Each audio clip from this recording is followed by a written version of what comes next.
Françaisdanslemonde.fr, la première plateforme multimédia d'aide à la mobilité internationale. Bienvenue sur notre podcast, je suis Gauthier Saïs et j'ai le plaisir d'accueillir aujourd'hui Laure de Melbourne Accueil. Françaisdanslemonde.fr, le podcast. On va faire un petit vol de 16 781 km, ça semble tellement précis, pour retrouver notre invitée, Laure, présidente de Melbourne Accueil. Nous voilà en Australie. Bonjour Laure. Bonjour Gauthier, ou plutôt bonsoir, parce qu'ici il est 10 heures de plus. Alors c'est facile, quand on regarde sur Google et qu'on tape Paris, Melbourne, on peut pas faire plus loin, on est de l'autre côté du monde et tu es toi-même tout au bout de l'Australie. Exactement, c'est ça, c'est assez... La Nouvelle-Zélande est encore plus loin, mais c'est quand même vrai que l'Australie porte bien son nom, on dit souvent que c'est le pays Down Under, c'est ce que ça veut dire. C'est ta première expatriation, on va parler de ton parcours. Quand monsieur est revenu avec ce projet, tu as regardé forcément Google comme moi. Alors, même pas en fait. On avait plusieurs fois parlé de l'international parce que mon mari travaillait dans ce secteur. Et en fait, quand il m'a dit un jour, alors qu'on venait de se projeter pour acheter un appartement à Lyon, oh, il y a une opportunité à Melbourne.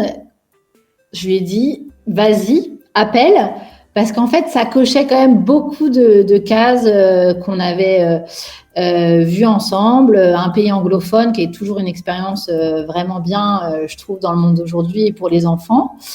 Et puis, un pays développé, voilà, où on se dit qu'on va pouvoir s'intégrer assez facilement. Alors avant de parler de ce pays continent fédéral, on va revenir en France. Tu es originaire de la région parisienne, tu y passes ton enfance, tes études, et puis tu es en école d'ingénieur. Tu vas ensuite rentrer dans ton premier job, dans le groupe Bouygues, où tu vas y passer 11 ans, jusqu'à ce qu'il y ait une première expatriation. On déménage la famille de Paris pour Lyon. C'est déjà un gros changement ? C'est déjà un gros changement parce que c'est là qu'on découvre que la France est quand même un pays très centralisé avec Paris et ses régions. Et c'est vrai que Lyon et le cadre de vie qu'on a pu avoir en famille était très différent de notre vie parisienne à 100 à l'heure. Donc c'est déjà un changement très positif. Et dans ta famille, toi, il n'y a pas d'expats, il n'y a pas de personnes qui ont vécu loin de leur France natale ?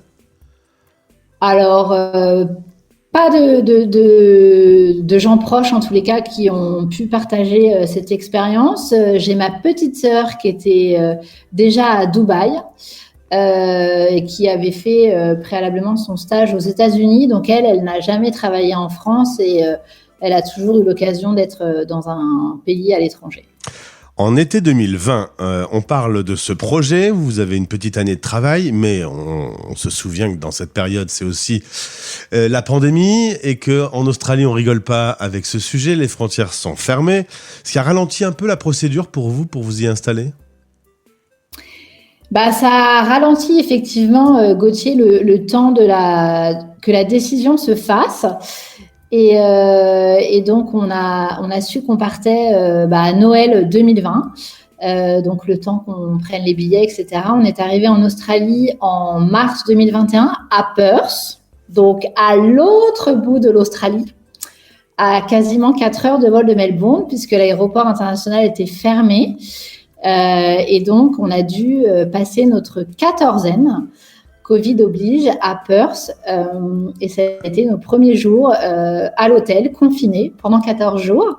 Et après, nous avons enfin pu rejoindre Melbourne en avril 2021. Alors, il faut le dire que ton mari travaille chez Keolis dans tout ce qui concerne le réseau de trams de Melbourne, qui est le plus vieux et le plus étendu réseau de trams du monde.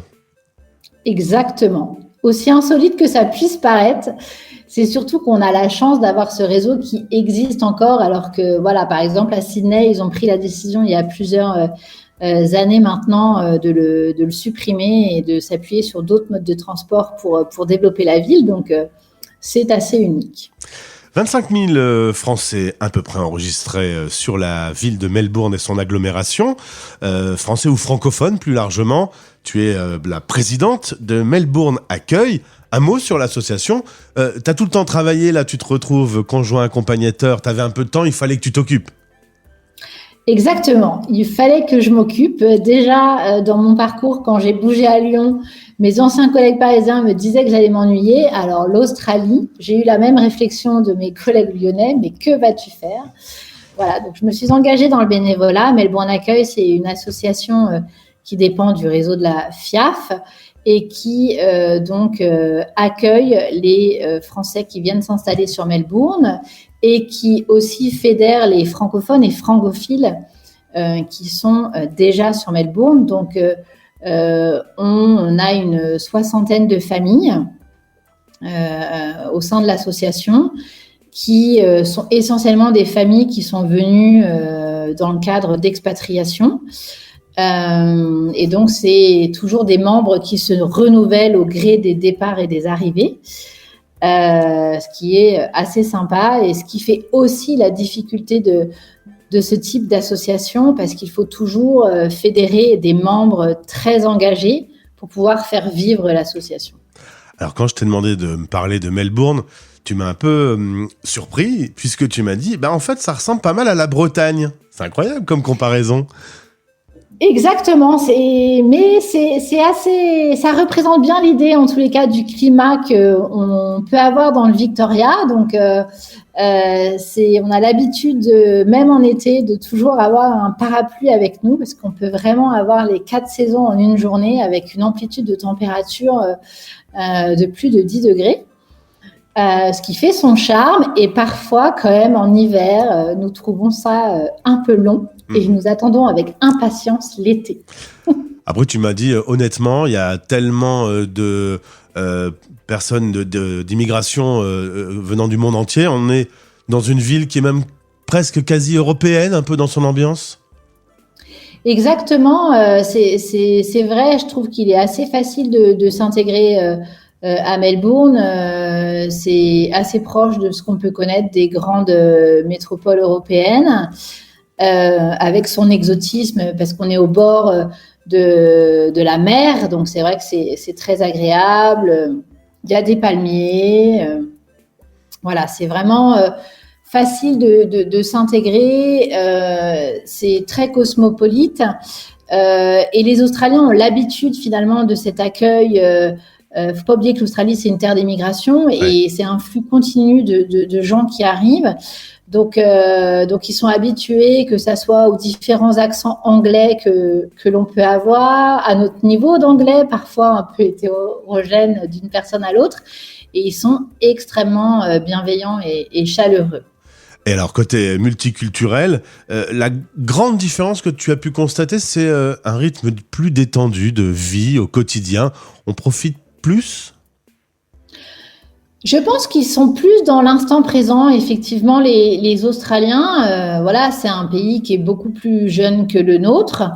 Et donc, ils sont vraiment dans l'instant présent et dans cette culture du no worries que je traduis pour les amateurs du Roi Lion par Hakuna Matata.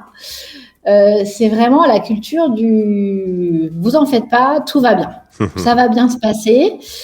Et c'est vrai que ça se traduit dans la pédagogie positive que les enfants reçoivent à l'école, dans les activités sportives ou culturelles que les enfants peuvent avoir. Tout le monde est vraiment extrêmement bienveillant et cherche à ce que l'enfant s'épanouisse en fonction de ses talents.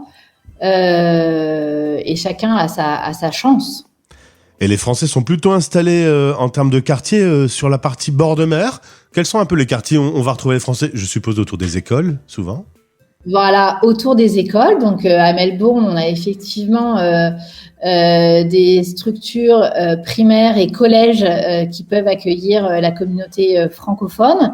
Donc, on va les retrouver effectivement dans les banlieues sud-est de Melbourne ou est, où ces écoles sont, mais il y a aussi d'autres écoles qui introduisent le français de manière un peu plus intensive, comme dans le Nord à Fitzroy.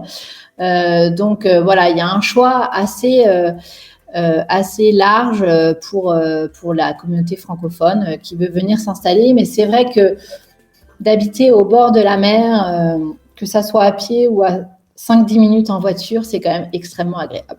Laure, toi qui es arrivée de France avec tous les clichés, toutes les images d'Épinal du français, un peu râleur, un peu rouspéteur, etc., t'as quand même vérifié sur le terrain que à Melbourne, on regarde le français avec cette petite image caricaturale, peut-être.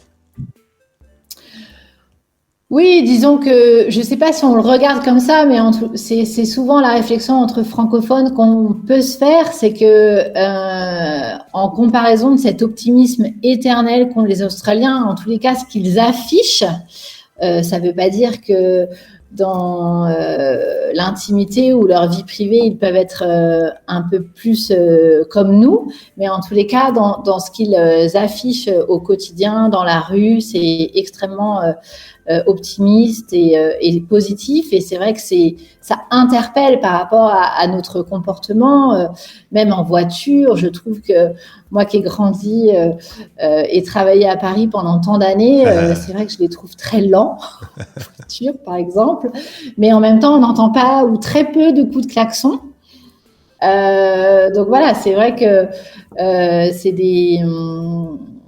quand on vit une expatriation, faut sortir de ces clichés. Je pense qu'il faut vraiment se laisser porter et s'adapter à l'environnement dans lequel on évolue. Et ma dernière question, quand on est à 16 781 km, j'adore ce chiffre stupide de Google, mais c'est ce qu'il m'a donné, est-ce que de temps en temps on se dit « Oh là là, je suis quand même loin de ma France natale ». Est-ce que il y a des fois tu as un peu le tourbillon de cette distance en te disant « Si je dois être là, je suis très très très loin ». C'est sûr que c'est loin. C'est assez dépendant de chaque personne, je trouve. Il y a eu effectivement pour des gens qui peuvent connaître des difficultés familiales ou des moments où il faut absolument retourner en France, on sait qu'on peut pas y être en moins de 24 heures. Donc c'est quelque chose qui peut paraître un peu lourd à porter. Maintenant, en fait, j'ai envie de dire que c'est pas un obstacle et que la vie est bien faite, en fait, parce que on est complètement inversé. Gauthier, chez toi, il est début de journée, 11h. Début de journée, 11h, ouais. Voilà, 11h, donc tu vas aller déjeuner. Moi, il est déjà 21h. Donc, quand tu iras dîner ce soir, moi, ce sera demain matin. Ouais. Donc, en fait, et puis les saisons, on est dans l'hémisphère sud. Donc, en fait, on perd nos réflexes énormément par rapport à la vie en France. Ah oui, c'est vrai, chez vous, c'est l'hiver. Nous, on attend l'été. Enfin, donc, ces contraires, en fait, je trouve, facilitent vraiment à accepter cette distance et le fait que et nous permet d'apprécier ce qu'on vit à l'instant T. Eh bien, merci Laure. Tu salues toute l'équipe de Melbourne Accueil. Évidemment, si vous débutez une expatriation, faut passer par cette case, entrer dans l'assaut et profiter du réseau, de l'entraide, qui est quand même importante quand on démarre une aventure aussi loin de son pays. Donc, les liens sont dans ce podcast pour pouvoir entrer en contact avec toute l'équipe et pour pouvoir savoir un peu tout ce que vous organisez là-bas. Belle journée, belle nuit à toi du coup. Voilà, c'est ça. Merci beaucoup Gauthier et belle journée à toi alors. Françaisdanslemonde.fr